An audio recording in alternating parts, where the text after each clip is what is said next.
Há uma palavra de Paulo muito conhecida, e eu quero usá-la nessa noite para que a gente possa compartilhar de uma forma maravilhosa o que está escrito lá em Romanos, capítulo 1. Eu vou pedir aos meninos, não sei se eles conseguem ter aí uma Bíblia, não tem? Não sei se vocês vão conseguir colocar para mim na nova versão transformadora. É uma versão que eu tenho usado muito e aconselho você, principalmente, pastor, se de repente eu fazia isso lá na igreja quando eu era pastor, eu comprava algumas Bíblias na nova versão, antigamente na linguagem de hoje, agora eu estou usando essa nova versão transformadora, e quando as pessoas se convertiam, eu dava uma Bíblia daquela nessa nova versão, como uma dedicatória, para que ela pudesse passar a ler a Bíblia nessa linguagem. Essa linguagem mais atual, ela é mais fácil de ser compreendida, não é? Então eu vou pedir os meninos para colocarem, por gentileza, a nova versão transformadora, Romanos, capítulo 1.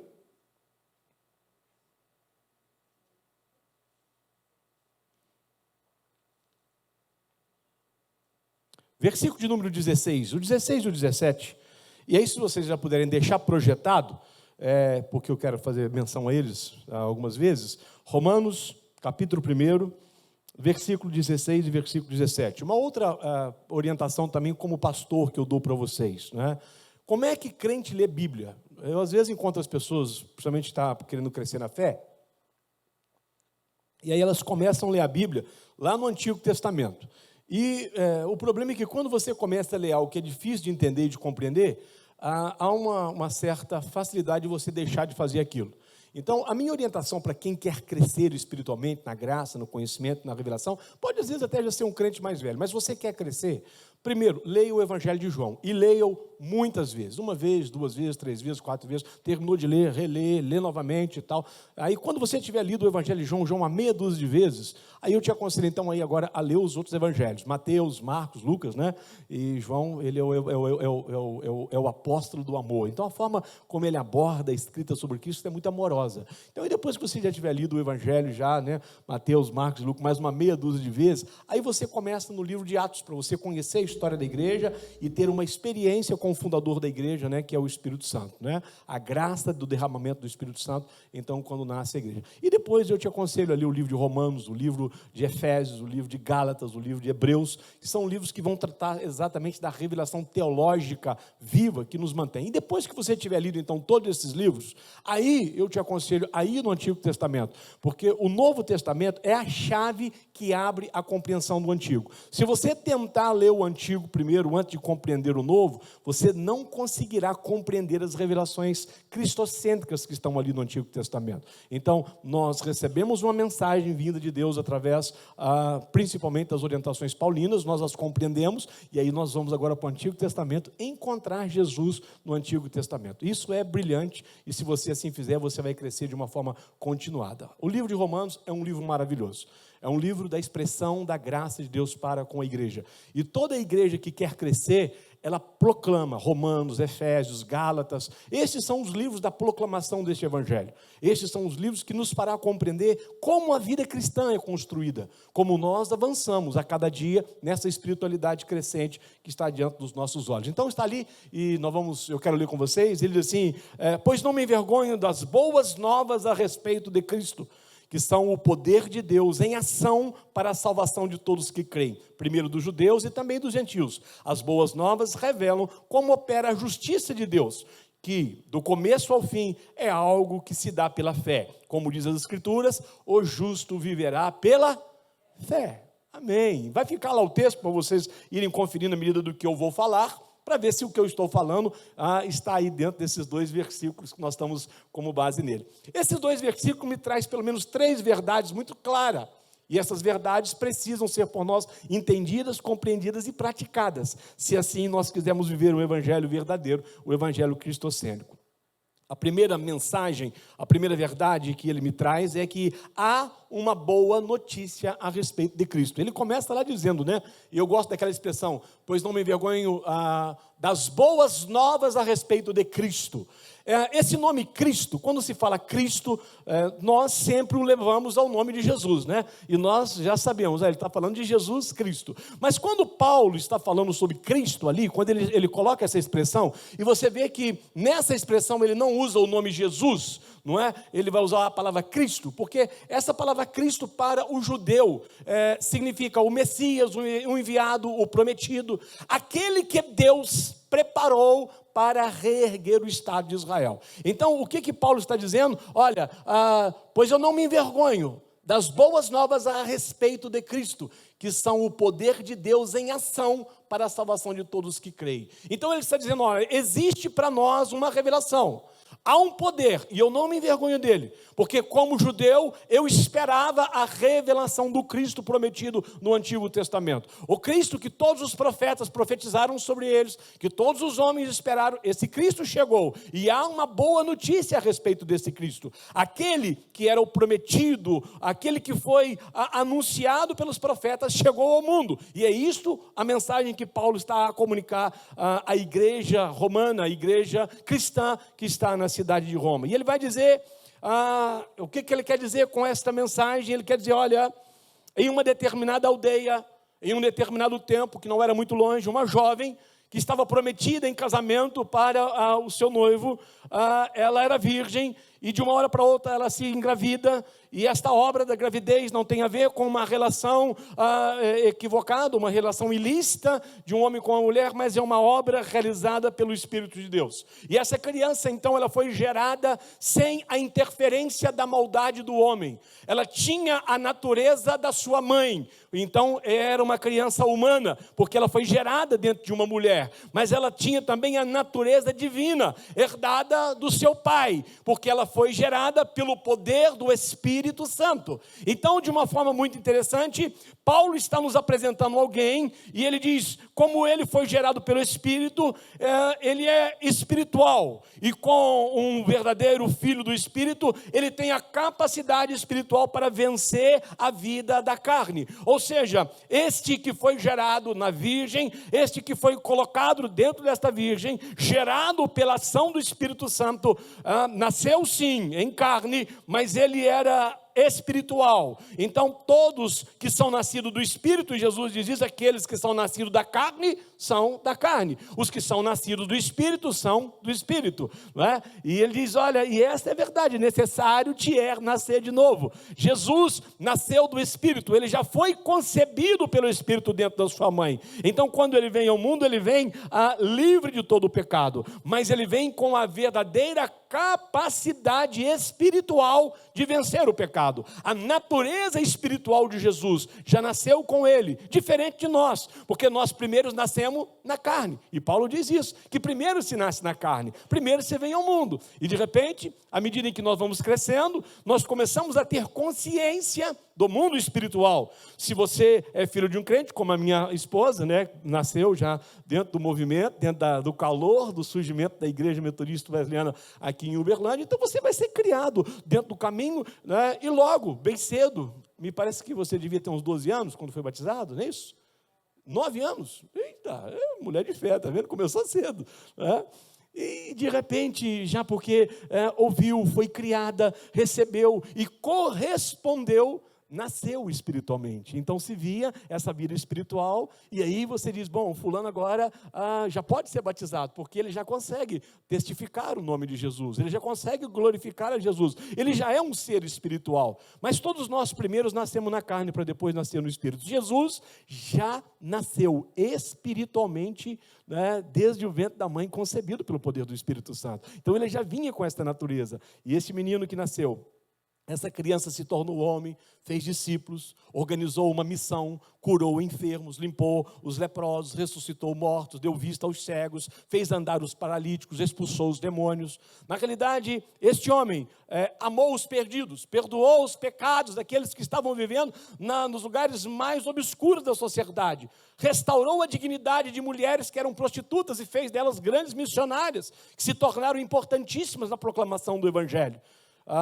E ele mostrou carinho para com todos os homens perdidos, para que eles pudessem chegar de volta a Deus, aqueles que haviam sido separados de Deus por causa do pecado. Este homem, concebido sem pecado, que nunca pecou, foi rejeitado pelos seus patrícios, os judeus os rejeitaram, foi odiado pelos romanos, os romanos tinham medo de que ele pudesse ser um insurgente, alguém que pudesse fazer mais um motim dentro daquela tão pequena nação, a nação de Israel, e desprezado pelos gregos, porque os gregos se tinham com os homens da grande sabedoria, e os ensinamentos de Jesus não se enquadravam para eles dentro da realidade da sabedoria helenista daquela época. O estilo de vida desses homens contrariou, o estilo de vida deste homem, Jesus, contrariava a fé judaica, contrariava o poder político de Roma e contrariava a sabedoria dos gregos. Mas de uma forma interessante, este homem marcou a sua história. Por isso, eles o prenderam, o açoitaram, o humilharam, o espancaram, o crucificaram, o mataram e o sepultaram.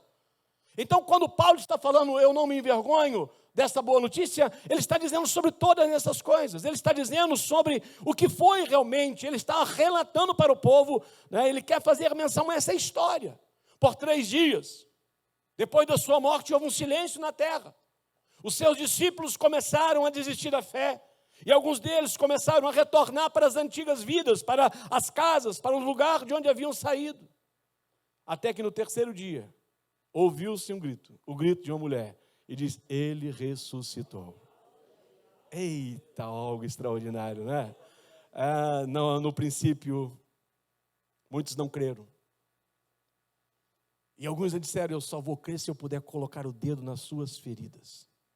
Mas por 40 dias, ele apareceu a todos os seus discípulos, a todos os seus apóstolos. Mostrou as feridas, o lado que estava transpassado, as mãos e os pés perfurados.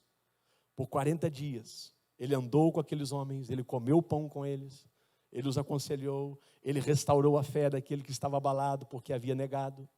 40 dias este homem fez algo extraordinário na vida daqueles que o caminhou com ele durante 3 anos e meio. E ao final dos 40 dias, diante dos olhos de todos os seus discípulos e apóstolos, ele foi elevado aos céus. E logo depois que ele sobe, 2 anjos descem e aparecem aos homens e diz, varão galileus, porque vocês estão olhando para as alturas? Este mesmo Jesus que foi assunto aos céus, um dia voltará para buscar todos vocês. Ele virá. Esta é a boa notícia que ele está dizendo. Quando Paulo fala, eu não me envergonho da boa notícia, eu preciso deixar bem claro para vocês qual é a notícia integral. Essa é a notícia do Evangelho. O Messias esperado veio ao mundo, venceu a morte, subiu aos céus, se assentou à destra de Deus Pai. Ele agora intercede por nós que estamos aqui na terra e cremos nele. E um dia ele virá para nos buscar e levar à eternidade. Esta é a mensagem da esperança. Nós não vamos nos reencarnar. Nós não vamos ter que voltar no corpo de uma outra pessoa. Ele resolveu todo o problema do pecado. E resolvido o problema do pecado, depois da morte, a vida eterna nos espera. Morre o corpo, mas não morre o espírito, porque o espírito é imortal, como imortal é o Deus que o criou. É isso que ele está dizendo. Ele está fazendo menção para nós a uma notícia, a notícia das boas novas, completa. E nós, igreja, nós vivemos por causa disso. Esta é a mensagem que nós temos que proclamar nos domingos, aos púlpitos. Os pastores me perguntam, mas aí, como é que é a carta que você faz para os GECELs que acontecem durante as semanas? Eu conto para eles aquilo que eu preguei no culto. E eles diziam, o que você prega no culto? No culto eu prego Cristo. Deixa eu dizer uma coisa para vocês, por muito tempo eu preguei boas mensagens, sem falar de Cristo. É possível alguém pregar uma mensagem bíblica e não fazer menção a Cristo, a sua morte, o seu sacrifício, às dores, ao preço que ele pagou? É possível alguém vir nesse púlpito no domingo dar bons conselhos, mas tudo isso é humano. Eu posso pregar uma boa mensagem, eu posso até pregar uma boa mensagem bíblica, eu posso até dar bons conselhos, mas isso não resolve o problema do homem. Ele diz, eu sou o pão que desceu dos céus. Só Ele tem o poder de matar a fome espiritual dos homens. Só Ele pode restaurar a vida. Só Ele pode tirar a lepra do pecado. Só Ele pode abrir os olhos espirituais. Por isso que todas as vezes que nós nos reunimos em memória dEle. Infelizmente nós fazemos a ceia apenas uma vez por mês. Mas a ceia no início da igreja primitiva era todos os domingos. E ele sabia que eles iriam fazer inicialmente todos os domingos. E o que ele diz? Todas as vezes que comer esse pão, comeres em memória de mim. Ou seja, todo domingo eu quero que vocês lembrem que eu sofri, eu morri, eu desci a mansão dos mortos, mas eu ressuscitei o 3º dia, subi aos céus e um dia eu voltarei para buscar vocês. Esta é a mensagem da esperança. Este é o pão que alimenta. 40 anos eles comeram só o maná, que caía todo dia de manhã, mas o maná tinha todos os nutrientes que eles precisavam para caminhar bem. Tinha todas as vitaminas que eles precisavam para não adoecer. Um único pão.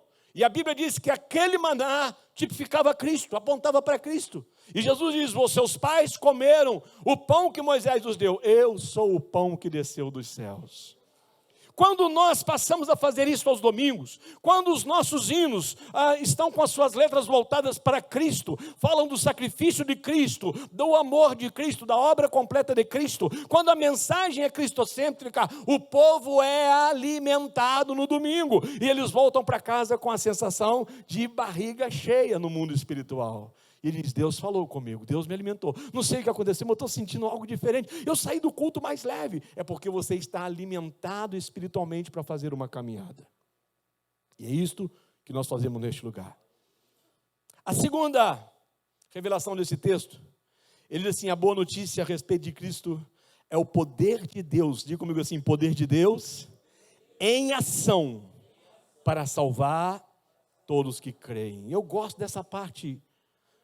Olha, a boa notícia é um poder em ação. Não é uma notícia velha. Não é algo que ficou no passado. Quando ele diz que essa boa notícia é o poder em ação, ele diz, ela está agindo hoje. Da mesma forma que ela agiu no coração daqueles homens que o encontraram pela primeira vez, agora ressurreto depois da morte, ela age ainda hoje. E age para quê? Para trazer em nós esse convencimento da sua obra. Quem crê nessa obra de Jesus, recebe o poder de Deus para se livrar do pecado, do diabo, do mundo e da morte. Porque foi isso que Jesus fez na cruz. Na cruz ele triunfou de uma só vez sobre o pecado, sobre o diabo, sobre o mundo e a morte. Ali ele os esmagou. Lá no livro de Gênesis capítulo 3, quando Deus tem aquela conversa com a serpente, ele diz, você lhe ferirá o calcanhar, não é isso? Mas ele lhe esmagará a sua cabeça. Ou seja, no último grito, quando ele diz, está consumado, não foi só o grito de Jesus que saiu naquela hora. O grito de Jesus sai, está consumado, e o diabo grita, estou arruinado. Enquanto ele celebra a consumação, o diabo grita, dizendo, agora este é o fim da minha liberdade de ação sobre o mundo, porque até então o diabo agia soberanamente, livremente, produzindo dano na sociedade sem ninguém para se opor à sua ação. Mas nesta hora, na hora em que ele morre, na hora em que ele fecha os seus olhos e ele diz, consumado está, ali foi vencido. A fé em Jesus Cristo ativa um poder de Deus em nós, e ela nos capacita para vencer o pecado, para vencer o diabo, para vencer as obras da carne, para vencer o mundo e para vencer a morte. É tão interessante quando ele começa a conversar com a irmã de Lázaro, e ele diz, teu irmão há de ressuscitar. E ela diz, e ele ressuscitará na ressurreição dos mortos do último dia. Ele diz, quem crê em mim, ainda que esteja morto, viverá. E quem crê em mim, como diz a Escritura, nunca morrerá.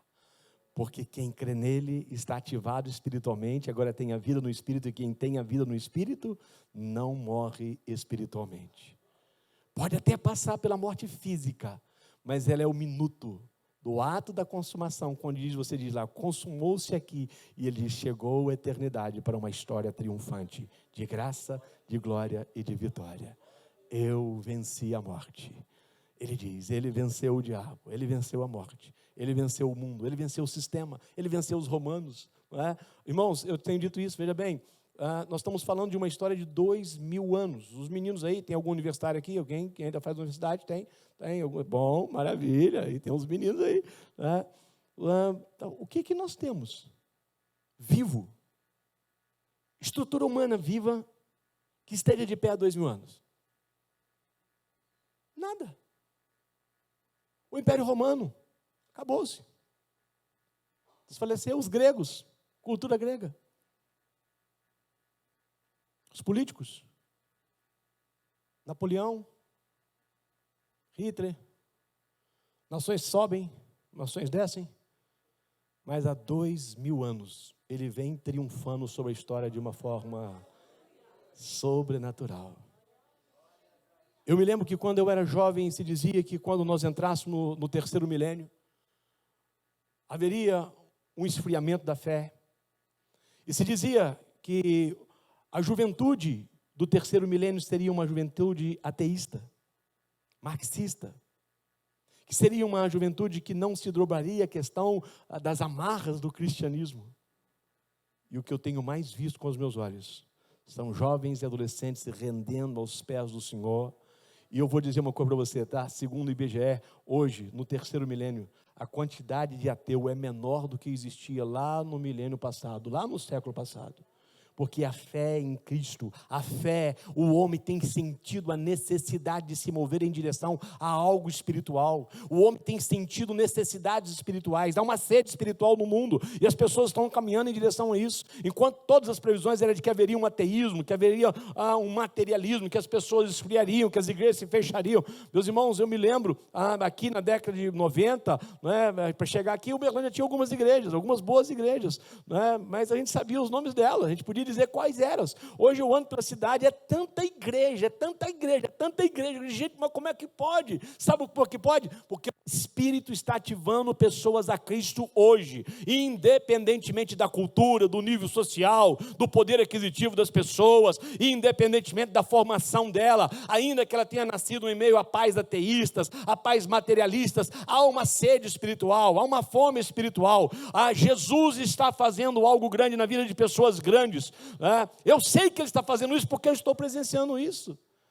A Juliana tem uma prima que era aqui de Uberlândia, eu me lembro, ela nasceu, os pais espíritas praticantes, é uma família que eu nunca imaginava, né? Ela é médica aqui, uma boa médica, uma menina, eu nunca imaginava que o evangelho chegasse nessa casa, e toda vez que eu encontro com ela, como encontramos essa semana, a sua fé está mais viva, mais ativada, e ela está crescendo em Cristo. Sabe por quê? Porque há um mover de Cristo nesses tempos para fazer algo extraordinário. Ele está vivo. E como ele diz ali, eu não envergonho, esse é o poder, há uma ação ativa de Deus nesse tempo, há um mover ativo. E esta revelação é clara, essa boa notícia a respeito de Cristo é um poder em ação hoje. E se você aqui for ativado espiritualmente, e se o pastor Cidenilson, tivermos o compromisso de fazermos desta igreja uma igreja cristocêntrica, que todos os domingos Jesus seja apresentado neste altar, que todos os domingos nós o glorifiquemos, que todos os domingos nós façamos menção da história dele, de toda a sua história, que nós revivamos isto, porque muitas vezes a gente vai num culto e não ouve falar de Jesus. O culto é cristocêntrico, é para ele, mas nós não falamos dele. Mas se nós passarmos a praticar Cristo, o que vai acontecer é que não só vocês serão alimentados, mas vocês vão trazer gente que vão comer deste pão, e daí a pouco nos faltará lugar neste lugar para colocar gente. Aí haverá culto de manhã, culto de tarde, culto de noite, e se for preciso a gente abre um outro lugar e coloca os jovens em outro lugar, e a gente vai crescer, porque Cristo, o poder de Cristo é um movimento em ação, não é estático, ele não está parado. Talvez você tenha parado um pouquinho. A fé é mais ou menos como uma fogueira. E eu não sei quantos de vocês já tiveram o prazer de fazer uma fogueira. Eu amo fogo, eu adoro fogo. Eu adoro cozinhar. Hoje eu tive que fazer um churrasquinho, né? O churrasco ficou por minha conta. Eu adoro mexer com fogo. Há uma coisa, para quem sabe mexer com fogo, para quem mexe com fogão a lenha, quem mexe com fogueira. A fogueira, ela tem dois estágios, pastor Cidenilson. Ou ela está crescendo, ou ela está diminuindo. A fogueira não tem um estado intermediário. Ou ela está crescendo, ou ela está diminuindo. E quando ela cresce, e ela está crescendo, você olha a beleza dela. E você não precisa mais colocar lenha nela. Mas chega uma hora que ela consome aquelas lenhas, e ela começa a diminuir. O que você tem que fazer? Você precisa ativar aquela fogueira. Aí você coloca mais lenha nela, para que ela volte a crescer. A nossa fé não é diferente. A nossa fé é uma fogueira. Ou ela está crescendo, ou ela está diminuindo. Quando você não vem um culto domingo, e às vezes a gente, como eu, né, lá a gente tem culto aos domingos apenas, Belo Horizonte, na igreja industrial, onde pastoreei por muitos anos. Então, se você não vem um domingo, significa que você vai ficar 15 dias sem ativar a sua fé. Se durante esses 15 dias você tiver a graça de ler ler Bíblia, de ler um bom livro, de ouvir uma boa mensagem, de participar de um pequeno grupo durante a semana, a sua fogueira é mantida. Mas se durante os 15 dias você não ora, você não lê, você não ouve algo, você não encontra num pequeno grupo, aquela fogueira vai abaixando. Chega no domingo, na hora de vir para o culto, você não está com muita vontade de vir no culto, porque a sua fogueira está no processo de apagamento. Aí você vem meio que forçado, porque você entende que você tem meio que uma obrigação disso. Por isso que nós que estamos aqui precisamos ser esses agentes que joga a lenha na fogueira e produz um movimento na sua fé. Como ele diz lá, essa ação constante, este mover do poder, para que você seja alimentado, nutrido e não venha vacilar na fé no decorrer dos dias. Porque o diabo sabe que você tem duas naturezas. Como Jesus, você tem a natureza humana de Maria, mas como Filho de Deus, ele tinha a natureza de Deus Pai, o Espírito Santo havia gerado nisso. Nós temos essas duas naturezas. E quando nós começamos a deixar a fogueira da fé apagar, a natureza da carne começa a levantar. Os nossos olhos começam a caçar coisas, os nossos pensamentos começam a pensar coisas, e aí nós começamos a lembrar de coisas que nós não deveríamos estar lembrando, e aí nós começamos a lembrar do prazer que aquelas coisas nos davam, porque o mundo oferece coisas que são prazerosas à carne, e porque a minha fogueira da fé ela vai diminuindo, a minha vontade de alimentar a carne vai aumentando. E de repente uma página pornográfica, de repente uma ligação, um olhar, um toque no trabalho, e as coisas vão caminhando, e aquele crente que estava vivendo um momento crescente, ele começa a viver agora um momento de tristeza por causa do pecado. E aí, porque ele pecou naquela semana, e eu já fui crente nesse nível, então eu sei que eu estou dizendo a vocês, é melhor não ir na igreja. Porque vai que Deus usa alguém na revelação lá e fala que eu cometi aquele pecado, esperar Deus esquecer disso primeiro. Como é que eu vou pedir alguma coisa a Deus e tal? Igual menino, né? Que faz besteira em casa e que fica doido que o pai e a mãe esquecem para poder voltar à vida normal.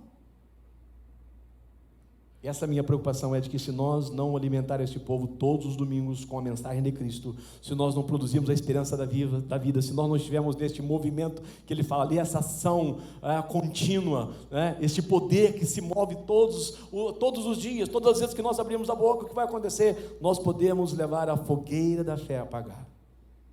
A terceira verdade que eu aprendo é que a fé, nesta boa notícia a respeito de Cristo, opera a justiça de Deus.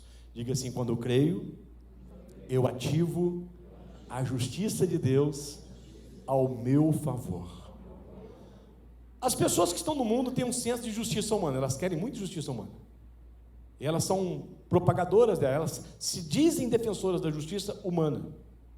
Todas as vezes que você encontrar na Bíblia a justiça de Deus, esse termo justiça de Deus se refere a uma pessoa. Quem é essa pessoa? Jesus. Todas as vezes que você ouvir falar de justiça de Deus é Cristo. Por quê? Porque toda a ira que foi aflorada em Deus por causa do pecado humano, ela foi lançada sobre alguém. Foi sobre quem? Sobre Jesus. Deus pegou toda a sua ira por toda a iniquidade que o homem praticou durante toda a sua vida e colocou sobre Jesus. É por isso que quando João Batista o vem chegando, ele diz: eis o Cordeiro de Deus que o quê? Que tira o pecado do mundo.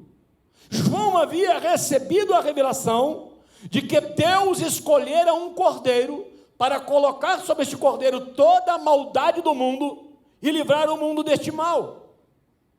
João teve essa revelação clara. A justiça de Deus recaiu sobre Jesus, para que eu e você fôssemos salvos da ira de Deus por causa dos nossos pecados.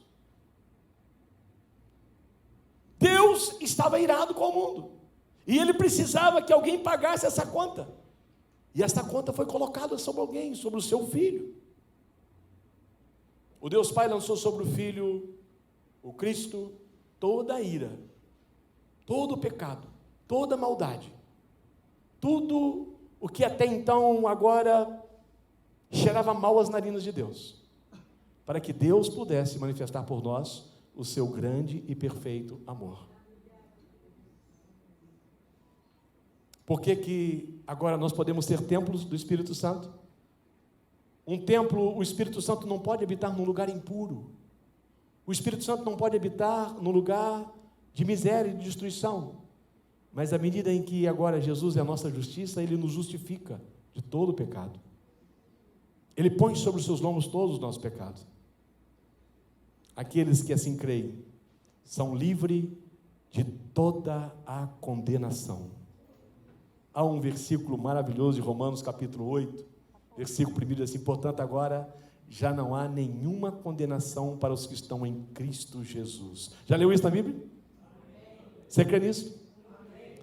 Olha para você ver como é que a Bíblia foi escrita de uma forma inteligente e interessante.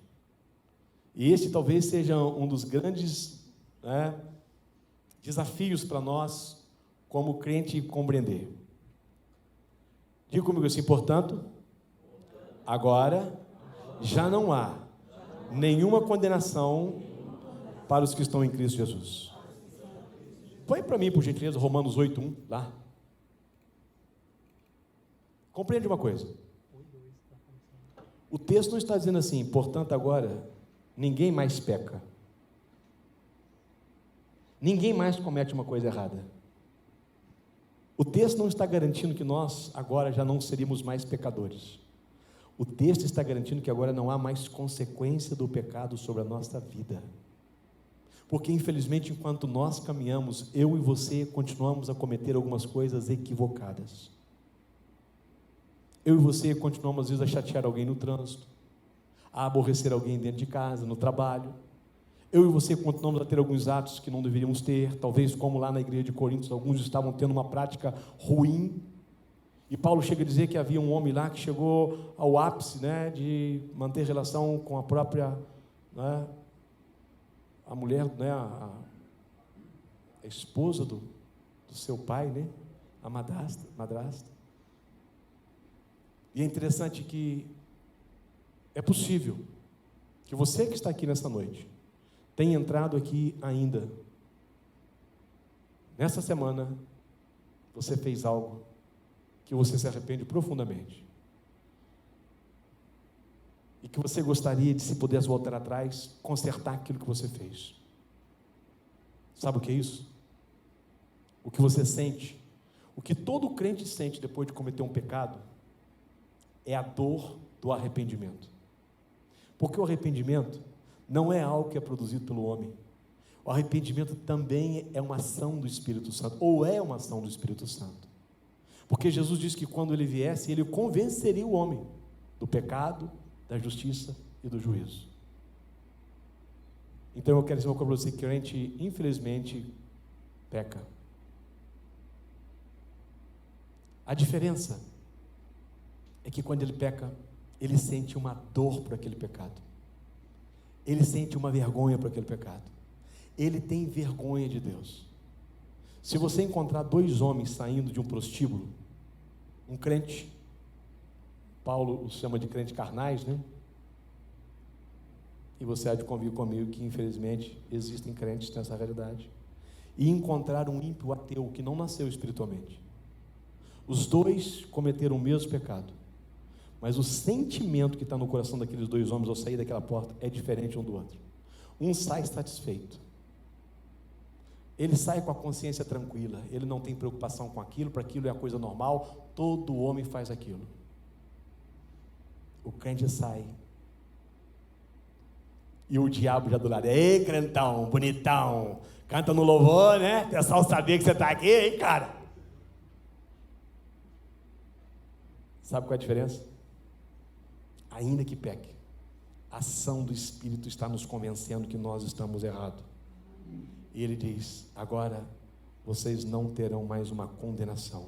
Se vocês continuarem a acreditar, vocês vão vencer a força do pecado. Eu não estou dizendo que para aquele cara é para ele continuar pecando e tal. Eu estou dizendo que se ele continuar, se nós continuarmos a ativar a fé dele, se nós continuarmos a acender a fogueira, se nós continuarmos a dizer para ele: olha, você não precisa viver esta vida de pecado, porque quando ele lá na cruz morreu, ele morreu para te libertar do poder do pecado, e você pode dizer não ao pecado. E se ele for inspirado nisso, e se ele for orientado nisso, ele vai crescer, a sua fogueira vai se acender, e ele vai se libertar deste pecado, ela vai se libertar desta vida, e vai passar a ter a cada dia mais uma vida crescente.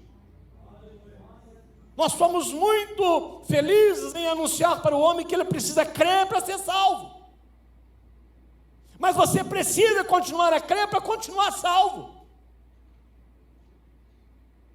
As pessoas me perguntam o que faço para poder ser salvo, e a Bíblia diz: crê. É ou não é? Não é estar lá, creia. O que preciso para continuar salvo? Continuar crendo. E crendo no quê? Naquela história que eu contei para vocês. À medida que o pecado começa a rondar a sua vida, você precisa parar e lembrar que houve um homem que um dia foi colocado com uma pequena semente dentro do ventre de uma mulher, sem a intervenção de um homem, por uma ação de Deus, e ele nasceu daquela mulher, e ele cresceu. E ele fez amigos, e ele chamou homens, e ele criou uma missão, e ele curou enfermos, e ele ressuscitou mortos, e ele proclamou uma verdade transformadora, ele reintegrou a sociedade, homens e mulheres que estavam à margem da sociedade. Mas este homem, depois de fazer toda a bondade de não ter pecado, eles o prenderam, eles o humilharam, eles o espancaram, eles o levaram à cruz, eles o crucificaram, eles o mataram, eles o enterraram, e ao terceiro dia ele ressuscitou dos mortos, e apareceu aos seus discípulos, e alimentou os seus discípulos, e criou neles a esperança da vida eterna, e disse para eles: eu vou para o Pai, mas um dia eu volto. Paulo diz: olha, vive ainda em nosso meio, muitas pessoas que o viram depois de ressuscitado.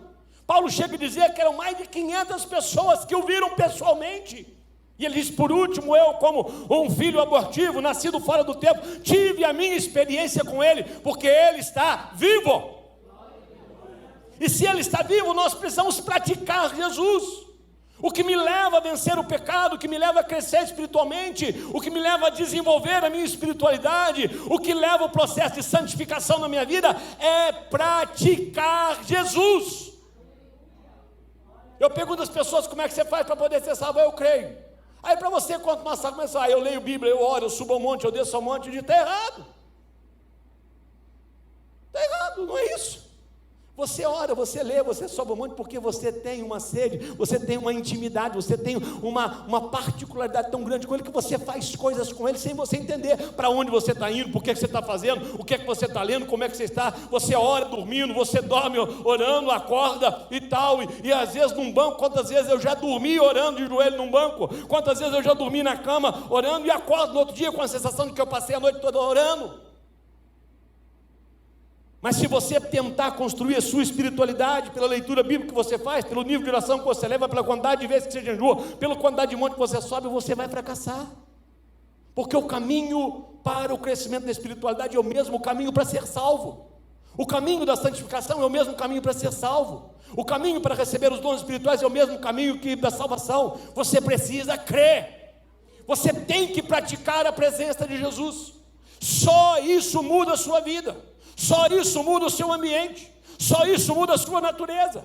E aí, praticando isso, você vai ter vontade de orar, você vai ter vontade de ouvir, você vai ter vontade de ler a palavra, você vai ter vontade de estar na igreja, você vai ter vontade de se envolver no ministério, você vai ter vontade de fazer coisas, porque você está praticando Jesus, e essa nova natureza começa agora a fazer coisas em seu lugar. E aí acontece uma coisa muito interessante, porque essa nova natureza, a fogueira dela está tão alta, que qualquer coisa que chegar perto dessa fogueira será aniquilado. O pecado, a obra do inferno, a ação demoníaca, os demônios, a obra do inferno que é feita contra ti cai, vira fumaça, porque a fogueira do Espírito está alta e ela queima todo o mal que tenta se aproximar de nós. Qual é a vida espiritual? É Cristo. Como se faz para crescer espiritualmente? Eu pratico Cristo todos os dias.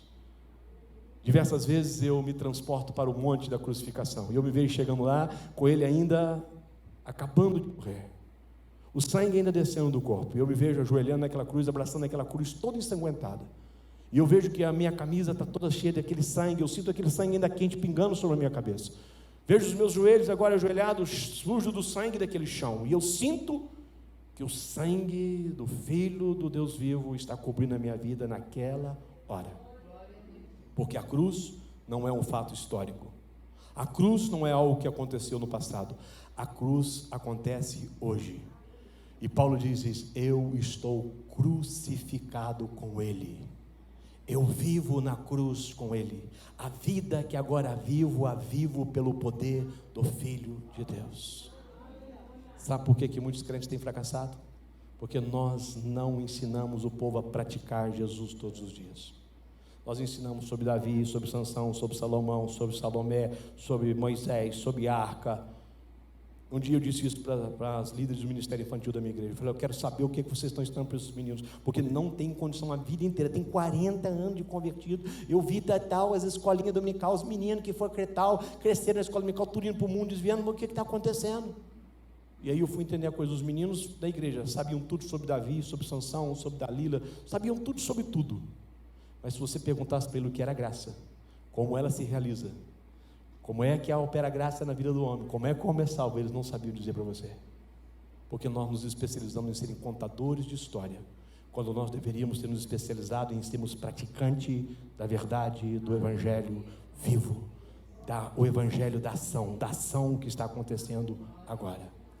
Por que talvez você está paralisado? Porque você tem tentado um outro caminho que não é Cristo. Ele diz: não há outro caminho. Não é possível você chegar a Deus por uma outra prática. Não é possível você chegar porque você é bonzinho e faz uma obra de caridade. Olha, os espíritos são melhores de obra de caridade do que nós. Só há uma forma de chegar a Deus: praticar a presença de Jesus todos os dias. Se você fizer isso, você vai começar a ter nojo das páginas pornográficas. Você vai começar a ter nojo. Por algum tempo ainda, crescendo, porque a gente nasce, a gente nasce e vai crescendo. Então é normal que alguém que está nascendo na fé, hoje, ele ainda tem algumas práticas normais. E às vezes, ainda como jovem, adolescente, não tinha dificuldade de assistir uma novela, de ver um filme inadequado. Hoje, se eu tentar fazer isso, eu passo mal na sala em que estou. Vai me dando uma fobia, vai me faltando ar, e eu tenho que sair, porque eu não dou conta daquilo. Sabe o que é isso? Não tem a ver comigo. Tem a ver com aquela natureza que predomina, a natureza do Espírito. Sabe por que o homem fracassa em pecado? Porque essa natureza do Espírito não foi vivificada pela presença de Jesus. Então, o que tenho lutado com os meus pastores, para que nós sejamos uma igreja que ativa a presença de Jesus todos os domingos. E diz: o nosso irmão está vivo, e ele está aqui nessa noite. Há muitas coisas que eu falei para você, mas enquanto eu falava para você, este Espírito que fala aos homens, falou muito mais do que eu falei. Mas mais interessante, eu vou terminar a minha ministração e ele vai continuar falando contigo. E ele vai falar de volta para casa, ele vai falar durante a noite, ele vai falar nos hinos, e você vai ver que as coisas vão fazendo ligação, porque ele é o Espírito que fala com a igreja. Você tem o Espírito de Deus, ele habita em você, e por isso você conhece as coisas de Deus, porque só quem tem o Espírito de Deus conhece das coisas de Deus, e conhecendo as coisas de Deus, você pode crescer cada dia mais, em graça, em conhecimento, em revelação, em autoridade, em poder e em glorificação do nome de Jesus. Eu não me envergonho do Evangelho de Cristo, porque ele é o poder de Deus para a transformação de todo aquele que crê.